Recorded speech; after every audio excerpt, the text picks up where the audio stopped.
화요일 마켓 비하인드는 IM증권 이영훈 이사 모시고 말씀 들어보고 있습니다. 이사님 어서 오십시오. 네, 안녕하십니까. 우리 시장 얘기에 앞서서 그래도 뉴욕 좀 잠깐 얘기하죠. 뭐 오늘 보니까 테슬라가 6% 넘게 급등을 했고, 그리고 또 하나 요즘에 아주 지난주부터 굉장히 화제가 되고 있는 종목이 브로드컴입니다. 네. 혹시 뭐 테슬라는 갖고 계신다는 말씀 지난번에 하셨었고, 브로드컴도 갖고 계세요? 아니요, 고민하다가 안 샀었습니다. 좀 후회되시겠어요? 아니 좀 뭐라 그러지, 미국 시장 같은 경우도 지금 보면은 쏠림이 지금 계속 가속화되고 그쵸, 있고요. 맞습니다. 이게 이제 M7 위주로 이제 집중이 되고 있고, 나머지는 오히려 이제 이탈하는 것들이 많아지다 보니까 약간 과부하에 대한 어떤 리스크 이런 거를 자꾸 이제 저는 의식을 하게 돼서 기존에 갖고 있던 포트 외에 지금 현재는 추가로 편입은 안 하고 있습니다. 네. 테슬라의 강세가 또 이제 갖고 계시다고 말씀을 하셔서 그렇지만, 이게 좀 불안한 마음이 드세요? 아니면 뭐 더 살까 뭐 이런, 사실 그런 고민을 하세요? 참, 저 이제 미국 증시를 보면서 새삼 깨닫는 것 중에 하나가, 네. 이게 가능하구나, 미국은. 이게 가능하구나. 사실 이제 자기 비즈니스를 하는 데 있어서 장애물을 갖다 스스로 지금 정책을 뒤집거나 아니면 개편해 가면서 지금 이제 풀어나가는 그런 구조잖아요. 지금 이제 어저께 나왔던 얘기도 보면, 네. 자율주행 관련해서 사고가 나는 것들에 대해서 이제 보고를 안 해도 뭐 일을 처리할 수 있게끔 뭐 이제 그 규제를 완화해 준다든지. 예. 뭐 이런 부분들이 이제 자꾸 사실상 이제 자율주행 쪽에서 가장 앞서 있는 회사가 테슬라고, 그렇죠. 이제 상용화를 이제 어쨌든 26년부터 하겠다고 선언한 상태니까 하나씩 장애물을 제거하고 있는 상황이다라는 거죠. 그러면 지난주에 나왔었던 얘기지만은 GM 같은 경우는 사실상 자율주행을 포기했잖아요. 포기했죠. 예. 그럼 자율주행을 포기한 회사들이 거의 대부분이고, 지금 실제로 하고 있는 데는 웨이모하고 그다음에 테슬라. 네. 그리고 이제 우리가 좀 아직까지 뚜렷하진 않지만은 그래도 이제 현대기아에서는 지금 아직까지 포기하지 않고 자율주행과 관련된 것들을 좀 진행하고 있잖아요. 네. 그러면은 이제 결국 가가지고 이 삼각구도가 되지 않을까 하는 게 제 개인적인 생각인데. 삼각구도라. 네, 그 가운데서 어찌됐든 간에 지금 가장 많이 차를 깔아놨고, 그다음에 데이터를 가장 많이 축적한 거는 테슬라잖아요. 그렇죠.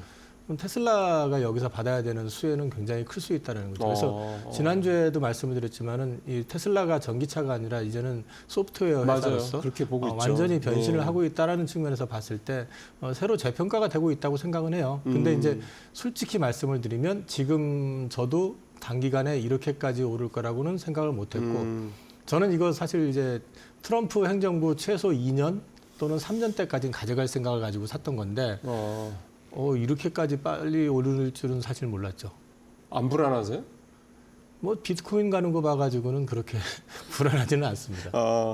브로드컴은 이제 고민을 하다가 이제 편입을 안 하셨다고 말씀을 하셔서, 뭐 이건 이제 후회냐 많으냐 문제는 이제 그건 이제 됐고, 결국 이제 이 브로드컴이라는 회사를 어떻게 봐야 되는 거예요? 진짜로 시장에서 얘기가 나오는 것처럼 엔비디아의 대항마로 볼 정도냐라는 부분은 이사님께서 좀 생각을 좀 말씀을 해주시면 투자자분들이 판단하시는 데 좀 도움이 될 것 같습니다. 브로드컴 같은 경우는 사실 이제 주문형 반도체 글로벌 1위 회사 인데다가 이제 실적 관련돼 가지고도 잘 나왔고, 여기에 더해 가지고 이제 소위 말해서 AI 가속기가 워낙에 엔비디아 일변도로 맞아요. 네. 시장이 이제 가지고 가다 보니까 그동안에도 사실 아마존도 그렇고 이제 자체 칩을 개발하겠다는 얘기를 계속 해왔었잖아요. 그렇죠. 그러면 그 부분하고 연계가 된다 그러면 브로드컴의 역할이라는 게 분명히 있을 거거든요. 그러니까 이제 이런 부분들을 기대를 하고 있는 것 같고요.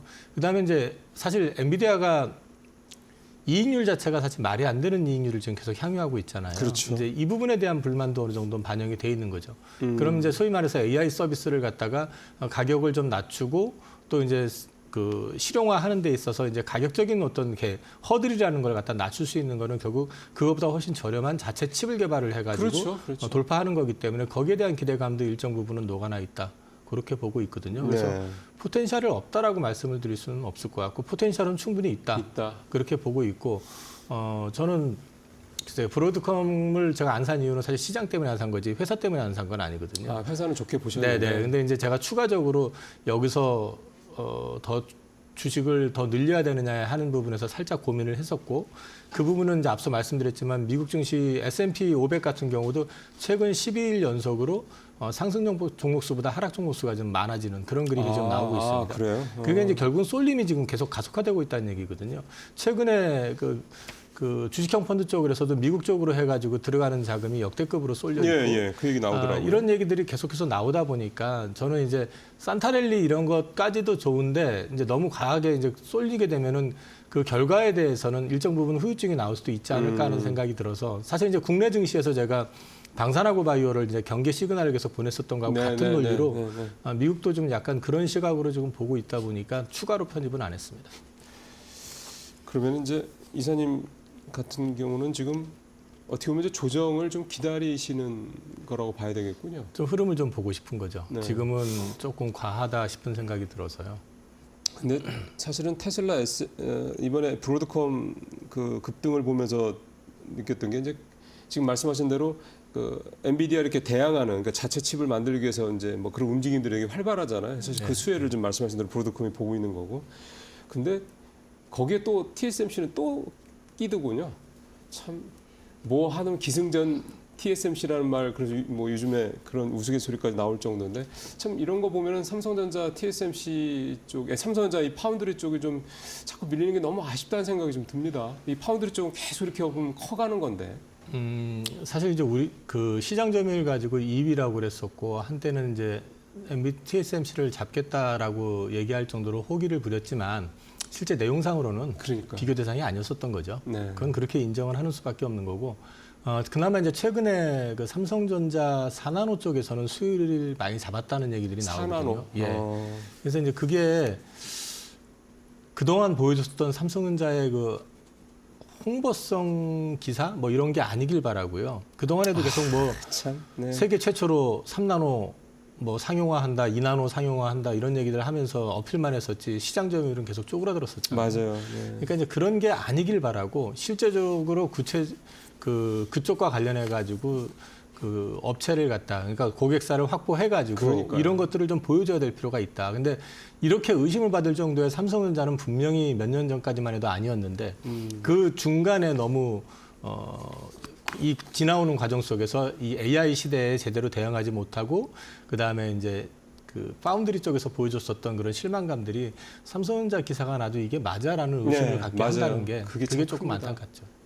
근데 어쨌든 지금 조금 한 걸음 떨어져서 이 AI 반도체, 그러니까 AI 산업의 지금 굉장한 폭발적인 성장 이 측면에서 봤을 때 지금 어쨌든 AI 데이터 센터에 대한 수요는 적어도 2026년 뭐 이런 얘기 간다 뭐 이런 얘기는 다 하잖아요.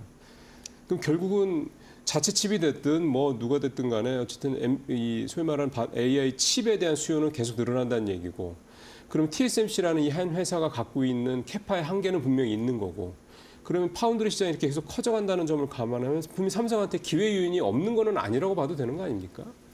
기회 요인은 분명히 있는데 문제는 이제 기술적으로 부응을 따라갈 수 해줘야죠. 있느냐. 불량품을 계속해서 불량률이 많아진다고 그러면 사실 믿고 맡길 수는 맞습니다. 없잖아요. 그래서 이제 그게 결국은 수율과 관련된 거기 때문에 삼성에서 그런 부분들을 빨리 보여줘야 될 것 같아요. 예. HBM 얘기는 안 여쭤보겠습니다. 네. 자, 이제 우리 시장 얘기를 좀 해보겠습니다. 결국 이제 최근의 상황은 이제 정치적 불확실성이 좀 해소가 된 상황이기 때문에 다시 펀더멘탈과 이 수급으로 이제 관심을 좀 다시 돌려야 될 것 같습니다. 이제 그래서 일단 외국인 얘기 또 이사님께서도 외국인 수급 문제를 늘 중요하게 말씀을 하시기 때문에 외국인 얘기를 좀 해봐야 되겠는데 어제 보면 상고 하저였어요. 그래서 시장에서도 좀 이제 소위 말해서 지난주에 4일 연속 올랐던 영향도 있고 아니 선반영된 게 아니냐 그런 해석도 좀 나오고 있고 그런 상황에서 어제 외국인이 4천억 넘게 또 파는 게 또 좀 찜찜해 보여서요. 그런 부분들을 어제 어떻게 보셨는지 싶네요. 지난주 목요일 날 선물 옵션 만기 끝나고 나서 포지션을 이제 잠깐 봤더니 그때는 돌고 돌아 원점으로 그러니까 12월 2일 상황으로 돌아갔습니다. 그랬기 때문에 아마 주가도 거의 회복이 돼버렸고 금요일 날 그쵸. 올라가면서 사실상 이제 그 계엄 이슈로 인해 가지고 급락했었던 부분들은 다 커버가 됐는데 이제 문제는 이제부터는 펀더멘탈이거든요. 그렇죠. 펀더멘탈에 대한 부분이 그때하고 지금하고 뭐가 다르냐라고 이제 물어보신다고 하면은 이제 불투명성이 완전히 거친 건 아니에요. 그렇죠. 그러니까 불확실성이 완전히 거친 건 완전히 아니죠. 수사할 수는 없죠. 그 거친 것도 아니고 또 한 가지는 문제면은 이제 트럼프 행정부 출범을 앞두고 우리나라의 주요 산업들이 그 차기 행정부하고 협의하거나 또는 이제 협상을 해야 될 것들이 굉장히 많잖아요. 근데 거기에서 협상 주체가 지금 부재하다라는 것들이 네. 그 산업체들에 대해서 또 불확실성을 좀 키울 수 있는 요인이 될 수도 있는 거고 또 외국인들의 그런 입장들이 바로 반영이 되는 건 결국 환율인데 그렇죠. 환율이 어저께 보시면 장중에 1,438원을 넘어섰다가 개입 들어와가지고 밀렸다가 다시 한번 7원까지 갔다가 또 다시 밀렸다가 그러니까 아직까지는 환율이 상방 압력을 계속 받고 맞아요. 있다는 거고요. 네, 맞습니다. 오늘 새벽에 아까 잠깐 보고 오니까 1,438원대 지금 아마 환율이 형성이 되는 것 같더라고요. 네. 근데 이제 오늘 같은 경우는 단순히 이제 국내 정치 리스크 때문이다라고 말씀드릴 수만은 없는 게 엔화도 그렇고 지금 위안화도 그렇고 동반 약세를 보이고 맞아요. 있거든요. 네. 그래서 그 여파인 거는 맞지만 일단 환 시장 자체가 공교롭게도 그 계엄 이슈 이전에는 1,390원대에서 지금 계엄 이슈 이후에 1,438원 이 정도로 와 있는 상태면 맞습니다. 지수는 회복이 됐지만은 이 환 자체는 오히려 지금 전혀 회복이 되지 않는 상황이라는 거거든요. 그래서 아직까지는 이제 우리나라를 외국인들이 보는 시각 자체가 포지션을 맘 놓고 늘려도 네. 되겠구나 이런 쪽은 네. 아니다라고 말씀을 드려야 될 것 같아요. 예, 지금 사실은 N달러도요 154까지 좀 넘어갔어요.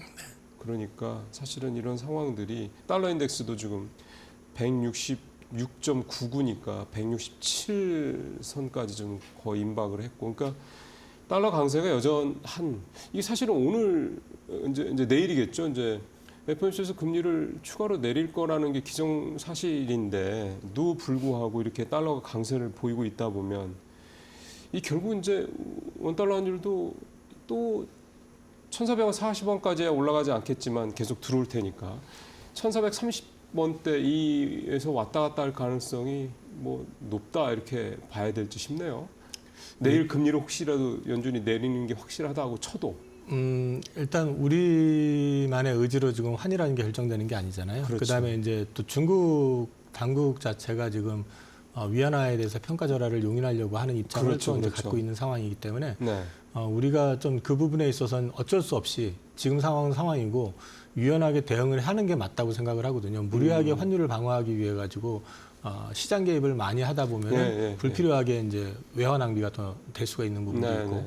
그렇기 때문에 이건 어쩔 수 없는 현실로 받아들여야 될 것 같고 지금 현재 그림으로 봤을 때는 당장에 1,400원 밑으로 환이 급락하면서 원화가 다시 좀 안정이 된다든지 그럴 가능성은 현재로 봐서는 제한적이기 때문에 당분간은 뭐 환에 대해서는 크게 기대를 안 하는 게 맞지 않을까 그러면 싶습니다. 1,430원대 왔다 갔다 할 가능성이 제일 높다. 그 정도 선에서 유지하지 않을까 싶습니다. 제가 사실 이렇게 외국인 수급하고 외환 시장 얘기를 여쭤봤던 것도 결국 이제 국내 개인 투자자들 이제 수급 때문에 여쭤본 건데요.